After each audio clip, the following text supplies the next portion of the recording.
Hey guys, welcome to Robin Hood Diaries. Thank you for joining me today, this evening. Here it's this evening. So let's cut to the chase.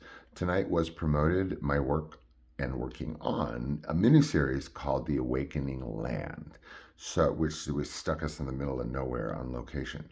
So this was the first movie that I did with Liz Montgomery. I'm not being name droppy or flippant when I say Liz. I knew her as Liz. She will always be Liz to me, and that's that. So, this is the first movie that I did with her. I did two movies with her.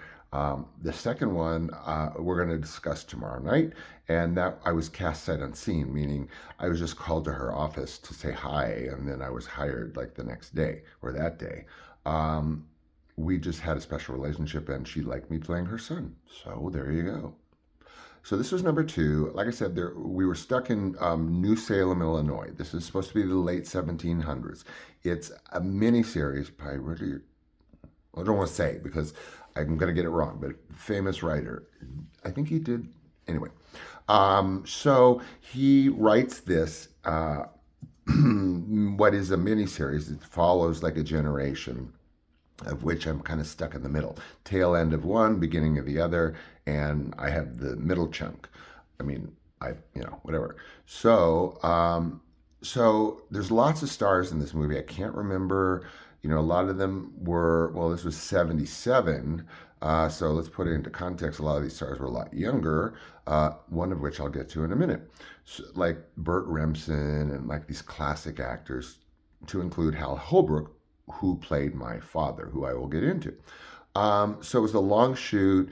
My dad was my set sitter. He came with me and was in charge of me to the best of his ability. I think I snuck out and smoked Kent cigarettes. I was only 11, just one. So, okay, stars. So let's start with stars.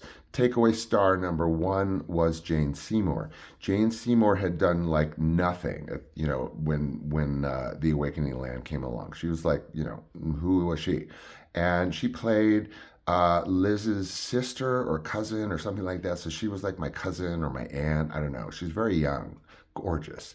So we're on the set having lunch, or time for lunch, and she comes over to me, and specifically asks me gently, would I like to have lunch with her?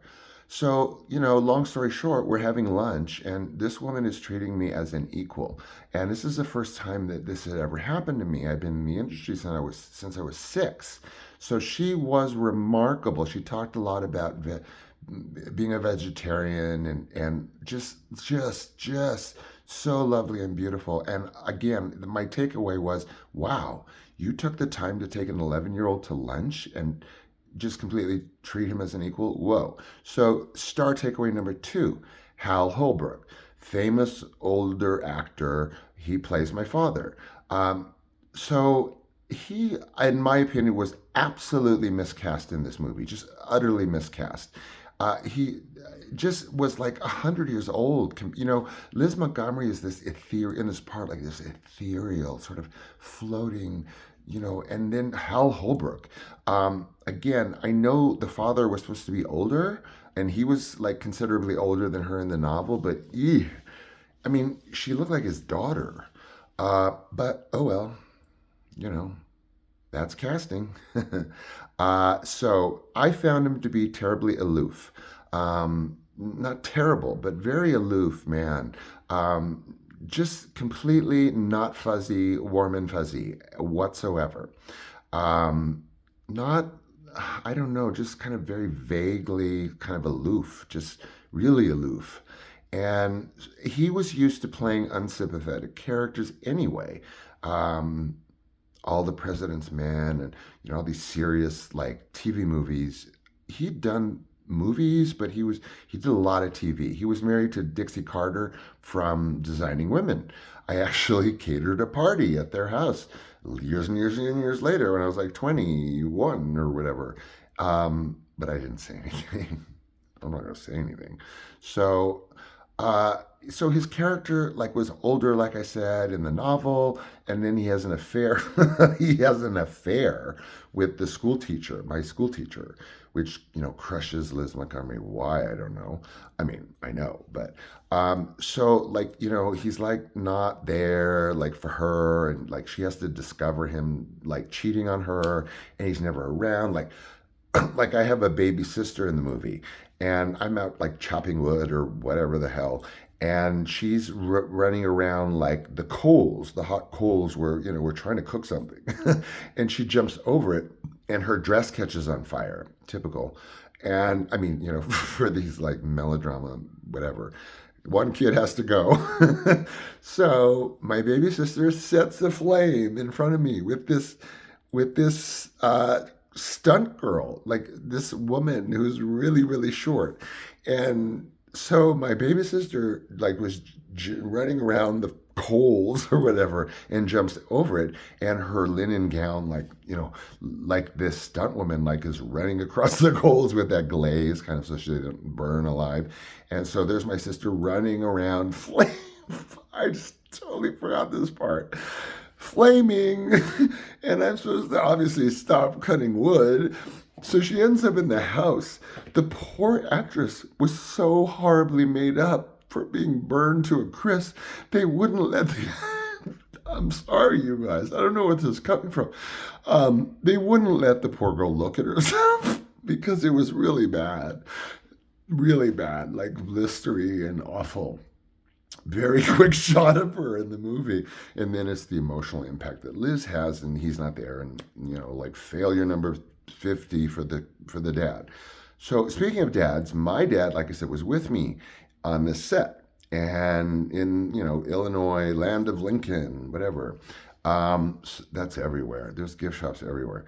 But we're out, this New Salem, which is kind of like a tourist spot. Like let's imagine what New Salem in New England looks like, remade. Like, yay, Lincoln Logs of New Salem. So of course he's on the set, and typical my dad actually. At one point later in the shoot, because they shot kind of chronologically, this was heavy young kid competition too on the set.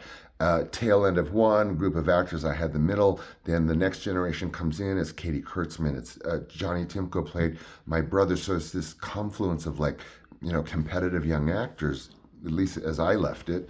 And typical of my dad.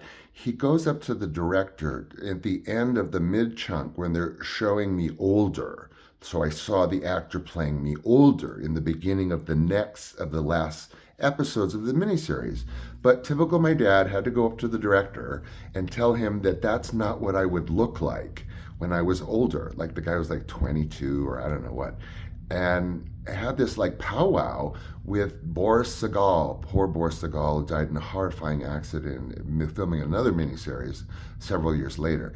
And my dad actually convinced the director to swap out the actor that had been scheduled to do my part with a like a crew member or somebody that he thought really looked like me or would look like me. And Boris Sagal swapped the actor out and used the guy that my dad suggested as my father, knowing better, I don't know what. But this whole movie solidified my relationship with Liz Montgomery. Like I could tell that she knew Hal Holbrook was miscast. I mean, we had a language going, particularly, by the second film where we had nicknames for each other and everything, but there was this eye language, like I could tell in some scenes she would, or one of those, like, anyway, so by the time I did the second movie with her, we were like this, just watch the movie. So we fell in love, and that was the end of The Awakening Land. And I hope I didn't keep you too long. I don't even know how long that was, but delivered as promised, The Awakening Land miniseries 1977.